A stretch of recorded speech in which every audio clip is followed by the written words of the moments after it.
Hi friends, అందరికీ ఎంగిలి పువ్వు బతుకమ్మ శుభాకాంక్షలు అండి. మా బతుకమ్మలు అయితే సాయంత్రం 4 గంటలకే రెడీ అయిపోయాయండి. ఇంకా మా అమ్మ అయితే పసుపు కుంకుమతో అష్టదళ పద్మం వేసి బతుకమ్మ ప్లేట్ మీద బతుకమ్మ చేయడానికైతే రెడీ అవుతున్నారు. ఎప్పుడు ఇలాగే చేస్తారండి. ఇంకా నేనేమో తంగేడు పువ్వు గెలుతున్నానండి. బంతిపూలకి పూలు గుచ్చడం అలాగా. తంగేడు పువ్వు అయితే ఈసారి నేను ఎక్కడికి వెళ్ళలేదండి.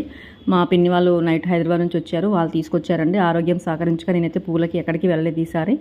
ఇంకా అలా అని చెప్తే వాళ్ళే తీసుకొచ్చారండి. హైదరాబాద్ నుండి దారిలో అక్కడ అమ్ముతుంటే తీసుకొచ్చారు. ఈసారి ఆరోగ్యం సహకరించక పెద్ద బతుకమ్మ అయితే చేయలేదండి. పెద్దదైనా చిన్నదైనా బతుకమ్మే కదండి. ఈసారి అంత పెద్దగా చెయ్యాలి అని అయితే అనిపించలేదండి. ఓపిక లేక కూడా బతుకమ్మని పడగొట్టుకోకుండా చేసుకోవాలనేది ముఖ్యం కదా అని చెప్పేసి అయితే చిన్న బతుకమ్మ అయితే చేశానండి. ఇంకా బతుకమ్మలు అయితే రెడీ అయిపోయాయండి చక్కగా.